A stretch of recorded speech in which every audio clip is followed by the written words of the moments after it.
Hello everyone, welcome back to Summerween daily vlogs. It is Sunday the 17th and today is going to be a really chill, fun, relaxed day. So I decided, because I do have to go out today, I put on my really cute black lazy knit dress today because we gotta get a little fancy. These sleeves do roll up and button, but today I think I'm gonna leave them down unless it gets too hot. But today is a fun day because my mom's birthday was a few days ago, so we're going to go out and celebrate her birthday at a cute little artisan pizza parlor, and it's a decent distance away from where I live, so that's plenty of time to read in the car, which is one of my favorite things. I'm eternally grateful I don't get motion sickness. And we're also gonna do some DIY today because today is kind of the last quasi-free day before I have to get back on the writing grind tomorrow. So I'm really excited. It's gonna be a really cute witch Halloween craft. Very excited because I get to paint and I love painting. And I also early this morning put up a poll asking what book I should read next, either Final Girl Support Group or This House is Haunted, and quite a few of you voted for the Final Girl Support Group. So today I will be starting and seeing if I can get halfway through the Final Girl Support Group by Grady Hendrick. This book is not very long. It is just over 300 pages. So I think I'm gonna see, let me see how many chapters there are. So there are 24 chapters. So I'm gonna get all the way through chapter 12. That's the goal today. So this follows the story of, what's her name? Lynette Tarkington, who is an actual real-life final girl who survived a massacre, and for over a decade she's been meeting different surviving girls, but as they are gathering and meeting, one woman misses the meeting, and it kind of all begins from there. Women are disappearing, getting killed, and Lynette has to try to survive and solve what's happening. So it sounds amazing. It kind of sounds like it's a little bit tropey. He borrows some pretty stereotypical themes from well-known horror movies. This was the book that, even if I never read it, this was probably my favorite cover of any book that I'd seen in a while, because, you know, for therapy support groups you always have those rickety folding chairs, and this one's just drenched in blood. Like, the entire thing is covered, and the white print has some blood stains on it, like they're from handprints. Ugh, and I love it so much. Anyway, I think it'll be a good dip into dark humor and a really fast read. So I'm gonna go eat some breakfast. And my daily vlog, I need to have it go live, and then I will get into reading this. So let's get into day 3, shall we? Hey gang, welcome to this weird angle in my room. You can glimpse a little back here of my post-it note writing wall from my Kanban boards for writing projects. Fairly empty because we're starting a new one. Yeah, it's humid today, so the curls are out in full force today. But I wanted to, because we're gonna do a little bit of a DIY today, I wanted to share with you something that I actually really enjoy, and that is painting. I love painting a lot. I don't share a lot of what I do painting wise because it's more of my own personal sort of de-stress thing that I use, and so most of it is, well, one, not good objectively, but also very much a catharsis thing for me. So unless I have like a specific project that I'm working on or that I'm creating for a particular purpose that isn't just personal, sometimes I will share those, but I have a few things that I'm hoping to maybe DIY for the fall and winter based on some really cute things that I have found at like antique shows or that have been given to me because people know my personality.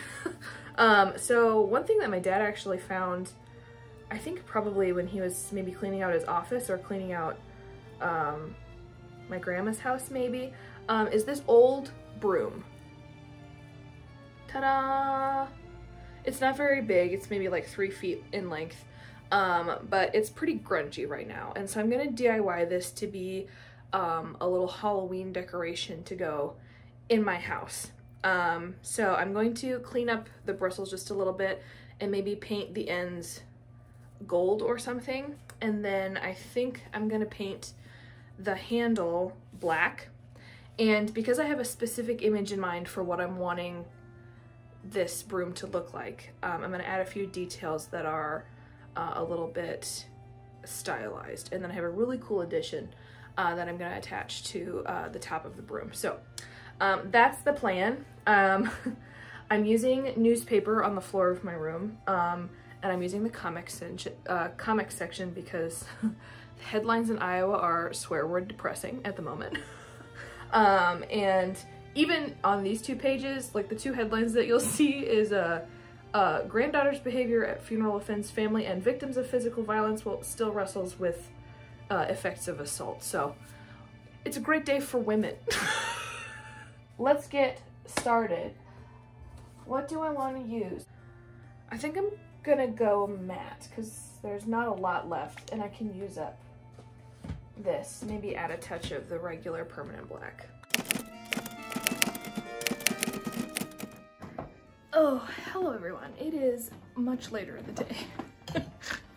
Today actually kind of got away from me a little. I had a hard time picking out Final Girl support group to start. I think it was just because I was so vegged out today that I just didn't want to pick it up. But I did start it, and I am now on chapter 5, page 52. And so far, there's been one moment where I got really just like a twinge of anxiety because of how something scary that happened. So we've met almost all of the women in the Final Girl support group, and Lynette Tarkington is the main character who's telling the story, who is not in her right mind. She is hyper paranoid, has like safe rooms in her apartment and a massive like metal mesh door. Basically, I didn't realize, and I probably should have, but I didn't realize that this support group was of older women. The kind of trope being that all of them experienced these massive killings in like the 70s, 80s, 90s. So they're decently either early 30s to middle-aged, which, you know, was the height of that era before all the horror movies came out. So it makes more sense now that I think about it that way. But I wasn't anticipating it being those kinds of characters. But I think it's interesting. Got announced at their most recent support group that one of their member, Adrian, has died. She was murdered by the nephew of her killer, or like attempted killer. And he's back and is, I can't remember if he's in jail or not, but it came out that obviously someone killed her, so all of them are like on red alert now because someone could be coming for them next. So Julie, one of the other girls from the support group, shows up to Lynette's apartment to say that Heather, who is a junkie, who is also a member of their support group, is writing a book.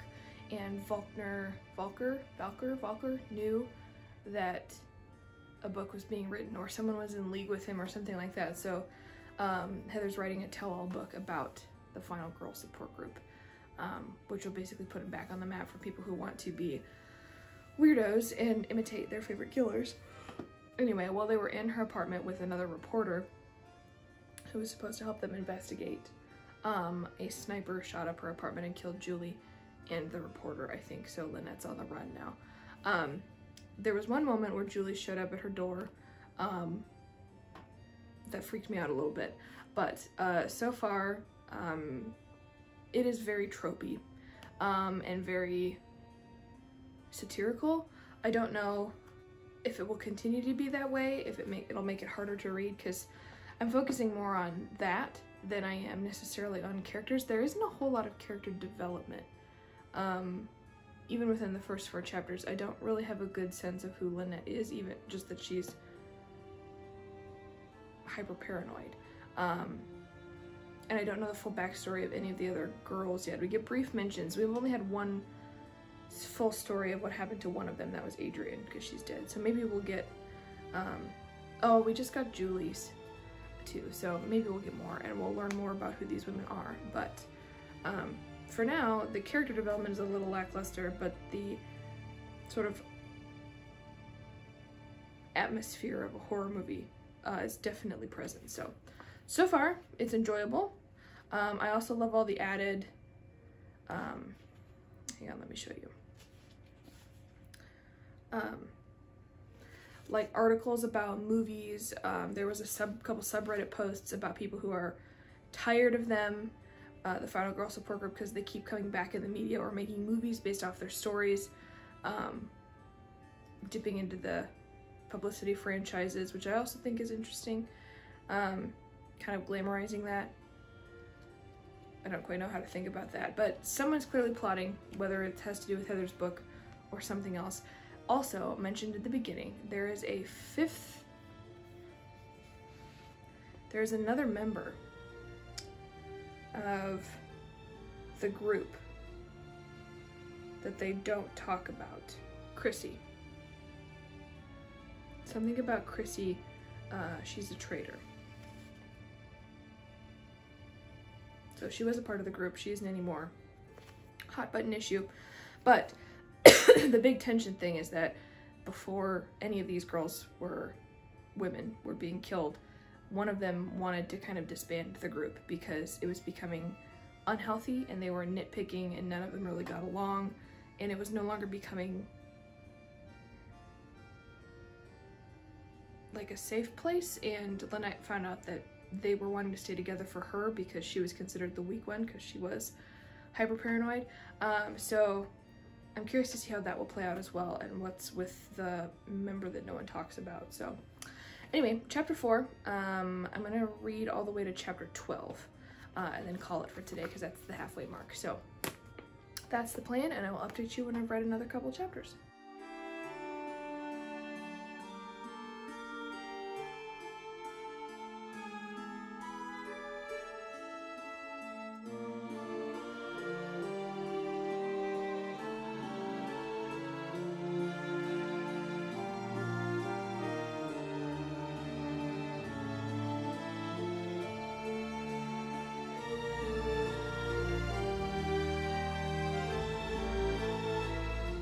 Okay, handle's done.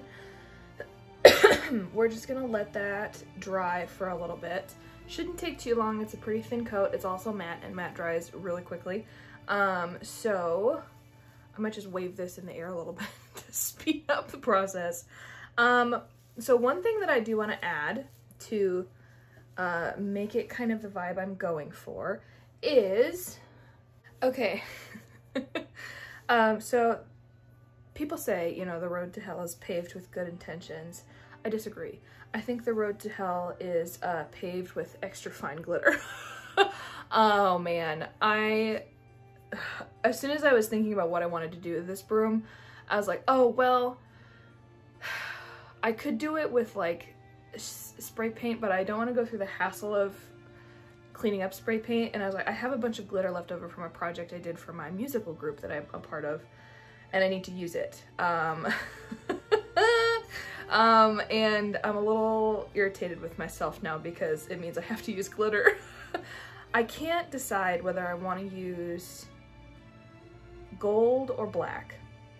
I'm kind of thinking, even though this is the extra fine, I want to use this because it's a little more detailed area, and I feel like if I use this, it's too big of a size of glitter that it's gonna look weird and it's not gonna stay on. So I kind of think that's what I'm gonna use, this black extra fine glitter, which means I need to get out, ta-da, this stuff, the best glue for glitter because there's no gross drying residue. The tip is skinny enough that you can have really good precision, and it's just the best for making sure that the color of your glitter looks good. Clear gel tacky glue, best for glitter. Okay everyone, I have made it to chapter 9, page 112. Almost to the halfway mark. I don't know what to think about this book, if I'm being completely honest. There are parts of it that I like, and there are parts of it that just make me feel kind of yucky. And I don't know if it's because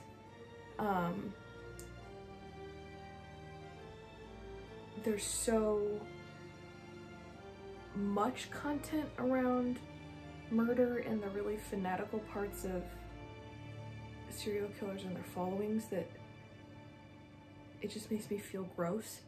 I think it'd be different if it was one particular storyline, but it's just a lot.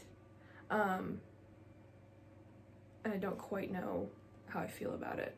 The through line of this story of figuring out who's killing all these final girls is at least a little interesting.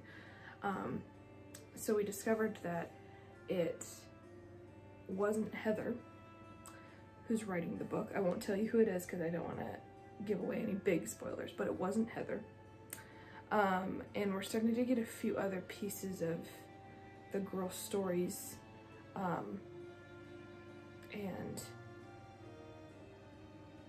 there's some tension. I think some people sold other people out. So anyway, Lynette winds up at Marilyn's house to find some solidarity with other final girls while someone's out there killing them off. And Marilyn's the one who denies everything or suppresses everything and ignores what happened to her. And she shows up at this party, and Marilyn puts her in the guest house and Heather's in the guest house. So I think there's going to be some confrontation there. I'd be curious to see who's going to die next, but so far I'm kind of 50-50 on whether I like it or not. Is it just shock horror for the sake of shock horror, or is it actually well constructed? I don't know. Anyway, it's moving quickly though, which is nice. So yeah, I'm going to get to chapter 12 and call it for the evening, I think. So I will let you know when I reach the halfway mark.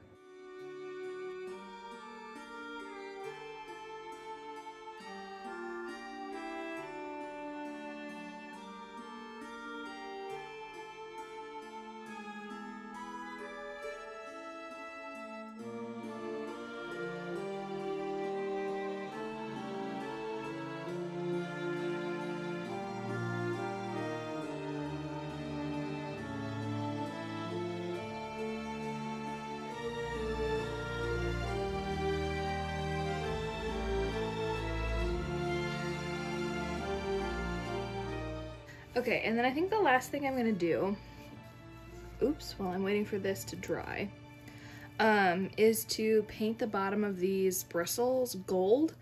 It is a little dingy down here on the bottom, so I'm gonna see if I can brush some of my gold acrylic paint over the bottom.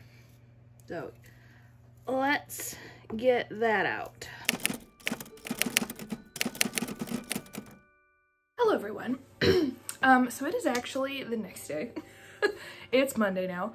I think I'm gonna have to combine a couple of days of Summerween vlogs because one, I didn't really do a whole lot yesterday. I ended up feeling just really low energy and needing a day of actual rest because I have such a big deadline that has to get finished this week for writing. Today I'm going to be spending most of my time doing that, so there's really not going to be a lot of content, like time to film today or yesterday. Same thing for tomorrow, because tomorrow I teach piano lessons all day, which is my one day of summer lessons of the week. But Wednesday, my day is pretty much free, so I think I'm going to combine yesterday and today, and then Tuesday and Wednesday together, and then do one big final wrap-up at the end. I think that's kind of the plan. So, I wanted to give an update on Final Girl Support Group because I did reach halfway last night at like 11:30. So, I am on chapter 13, page 170 something, 175. And it's been moving really quickly, which is nice. There's been quite a few plot twists. So, Lynette is now in jail. She got arrested. And a lot of this stuff about her particular final girl story has been coming out. It's very twisted. I think that's and a little sickening, I think is how I would describe this book. It just kind of makes me feel yucky. And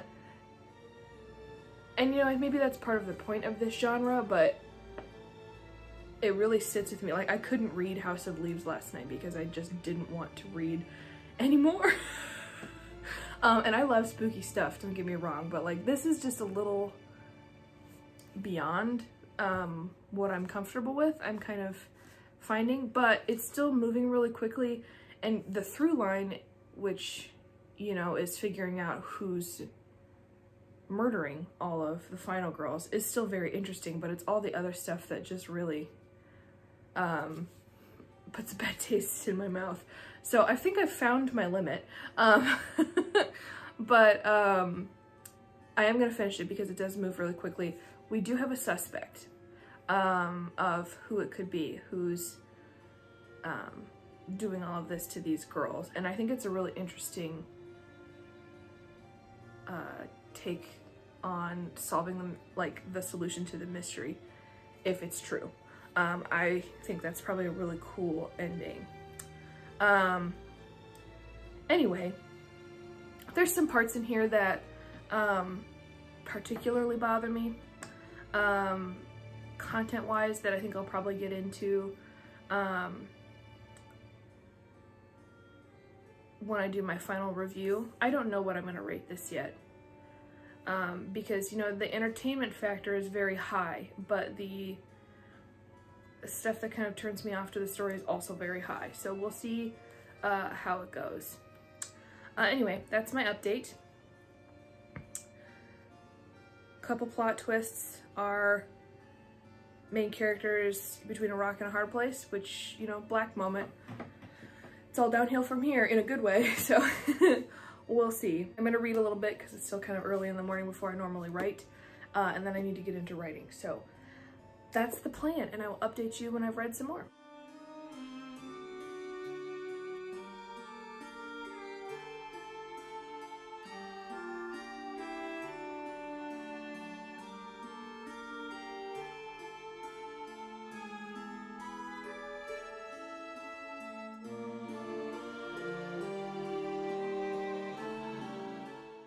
The majority of this is painted and glittered, so I'm gonna let this dry and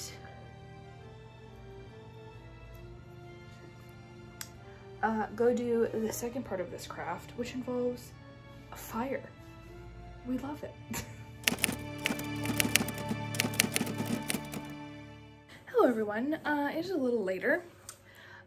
I've been interspersing reading and doing some work, but I wanted to give an update on the Final Girl support group.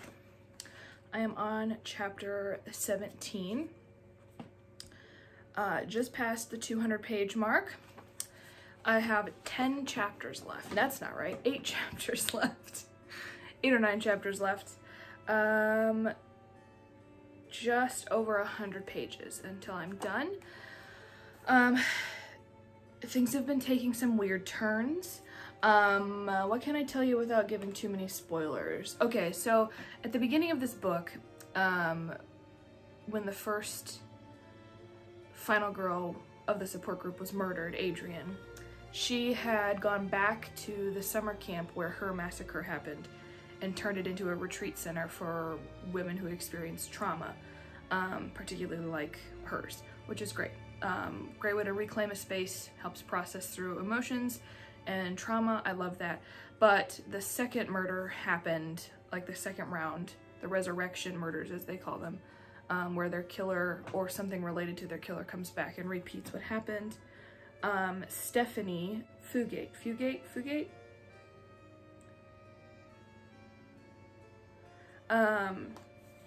was the remaining teenager. She was the final girl of that situation.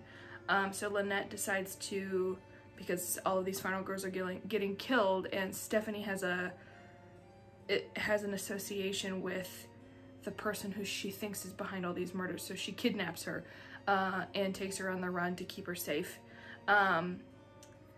We got some more information on the final girl of that group that no one talks about, who's the traitor.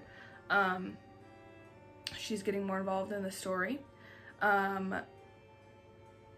Is it possible to have reverse Stockholm syndrome, where instead of the kidnapped falling in love or becoming obsessed with their kidnapper, it's the other way around? Because I kind of think that Lynette is doing that to Stephanie, because in Lynette's murder, her little sister was murdered, and she keeps saying how Stephanie looks so much like her sister, and she's becoming rapidly attached. But also our main character has like a intellectual relationship with her plant and thinks the plant speaks to her. So I'm not one to judge if there's mental illness or trauma and you do what you need to do for coping, but she's unstable already, so I think that might be happening a little bit. However, I have my suspicions about Stephanie. If you've read this book and you know the first thing you see when you open this book, I have my suspicions about Stephanie. We'll see if I'm correct. I don't know. Like I said, some of this book is very disturbing to me. There's particular subject matter that really bothers me, but I am curious to see how it ends, because it is a fascinating sort of story of, I want to know why, I guess. Why the need to get rid of final girls. I don't necessarily care about the how, I just want to know the why. That's what's fascinating me most. So anyway, that's the updates. Lynette's on the run with the most recent final girl. Yeah, I'll let you know when I get to chapter 20. Okay gang, welcome to my front porch steps. So one of my favorite things to do actually when I'm using cardstock paper or when I'm making cards or doing anything sort of spooky related is to take this old like pressed parchment style cardstock and ta-da, and burn the edges. Going to tear this in half. Doesn't matter if it's rough because the edges are going to get burned away, but keep the other half in case you mess up. And it's very windy today. Obviously, please be safe if you're using matches. Got one! Okay, then you're just going to angle your page the direction you want it to go.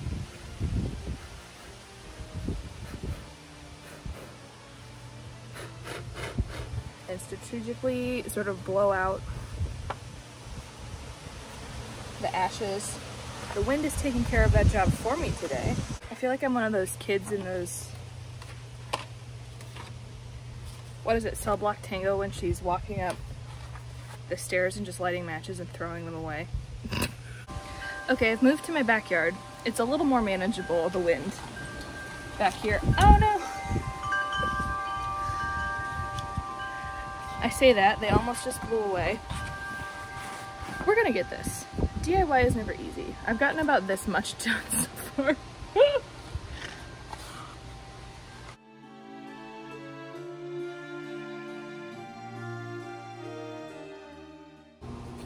Done. Got it in a shape that's workable and usable.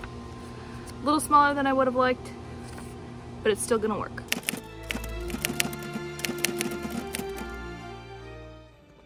Hello everyone. I've moved out into the living room. Needed a change of pace for reading. And it's very bright outside and this book is getting scary, so I needed a brighter, more open space to read. I'm on chapter 21 of the Final Girl support group, and there's not much left, and it just took a turn, a twist happened. Not what I was expecting, but it was set up well, so it's believable, so that's good. However, I think there's an even bigger twist coming, and if it's not, then I just fabricated something in my head that didn't actually exist, which happens sometimes when I read thrillers. Like I said, I tend to overcomplicate things, but there was a pretty big clue that happened right away at the beginning, and I feel like it's one that if you're paying attention, you would have gotten it. Otherwise, it's a really odd coincidence. So if there isn't something involving this person that I'm thinking of and the person who's orchestrating all of this, then I don't know. I've spent many chapters wasting some time on thinking of the possible solution, but there's only 5 chapters left. It's moving really quickly, and I definitely think I'm going to finish it. It's coming down to the wire. Everyone's being gathered in one place. Something bad's about to happen, so we will see. I'm equal parts disgusted and interested, so I don't know what my final thoughts are going to be, but I will let you know when I finish this.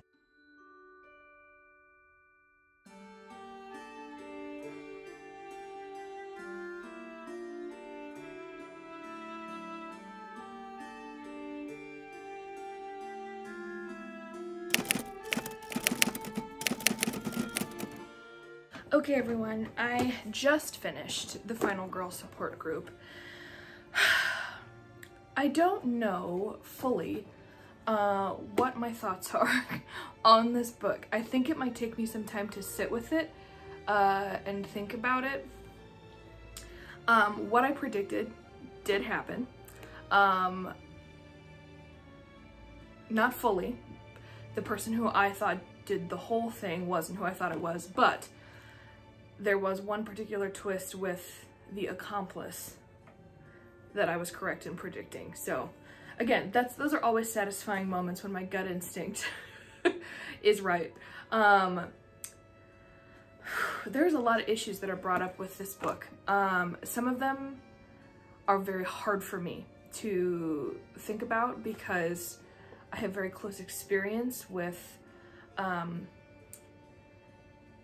the misunderstanding that can occur. I'm just going to tell you the one that bothers me the most, because I'll talk about it more in my review, but there has always been a part of me that hurts a little bit when these issues of people who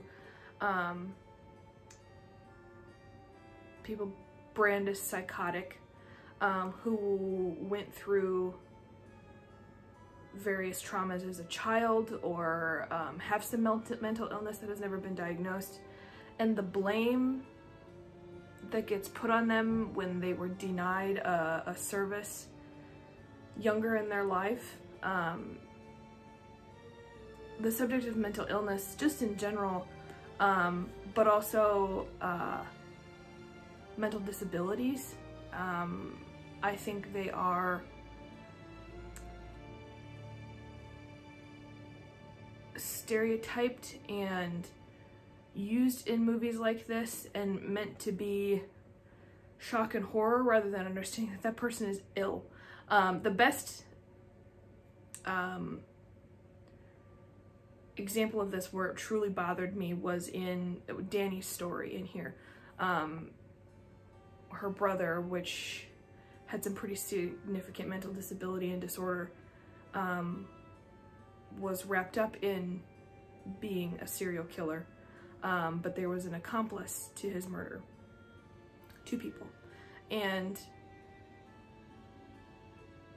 she thinks that the person who committed all of those murders wasn't her brother, and so she worries that when she saw her brother, that her brother was just excited to see her, and she killed him instead. And you know, that always makes me sick to my stomach when mental disability is then taken and turned into a screenplay and meant to be entertainment. That always bothers me.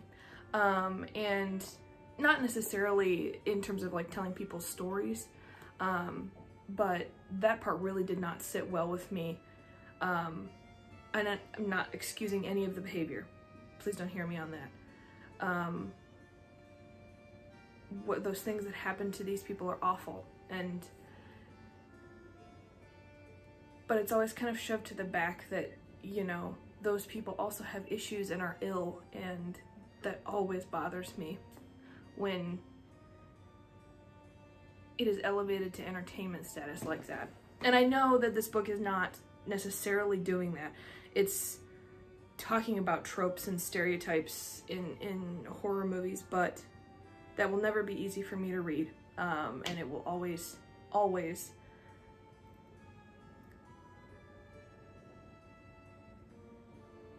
make me sad and hit me very hard.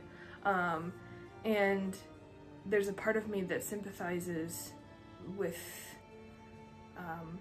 those particular people because they didn't get treatment or they didn't get help, and I wonder what would have happened to them if someone had looked at them and said, that's not someone who's beyond fixing, that's someone who needs a new environment and needs, even if it isn't an institution, has rights as a human being to be protected. So that's just one particular aspect of the subject matter that is brought up in this book that is hard for me to wrestle with. I just wanted to give you a little glimpse into what my thoughts were when reading this book. I want to say that there are some big trigger warnings in here for things like active shooting, school shootings, suicide, trauma, some pretty bad handling of anxiety and depression. So just please be warned before you go into reading this that this is not an easy book to read. Even if you've never been touched by any of these aspects of what happens in this book, it's not an easy book to read. I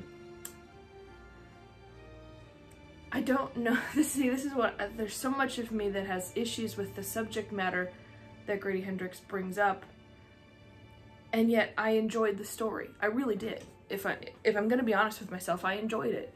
But I don't know if I can set aside my conscience enough to say that this was a good book. I don't know. I'm gonna have to sit with it on what I will rate it and my full review. But this was definitely a good read for Summerween. Definitely plays on some good horror movie tropes. Definitely ominous. You are never comfortable at any point in this book, and I think that's perfect for people who like the thriller. So I think what I'm trying to say, I don't want to make it sound like this is a bad book, but this book, and I'm so glad that there's discussion questions in the back, this book brings up a lot of interesting talking points. And so I think this might be a more serious book than I think necessarily people give it credit for. I would love to know, if you have read this, what your thoughts are on some of the big issues like women being fetishized, or the use of machine weaponry as a way of bringing slasher stuff into the modern age. Like, what are your thoughts on this? There's so much stuff that's in here that I want to dig into with people because I think it's very interesting. And as someone who's not very what's the word I'm looking for, proficient in this genre, I have not read a lot of this genre or watched a lot of horror movies or slasher movies. I'm curious to know your thoughts. I really am on this book. So I'm gonna sit with this as I do the rest of the stuff I need to do today, and do some DIY and maybe come back with some final thoughts. before I wrap things up. But I did finish it. I did enjoy it. Great read for Halloween. But I think this deserves a more contemplative approach, in my own opinion. So I'm going to post my review maybe tomorrow, we'll see. And then I'm gonna get on to doing some DIY. I'm very excited. It's gonna be a really cute craft. I did not expect Summerween to be so educational for me or contemplative for me, so, which is fine.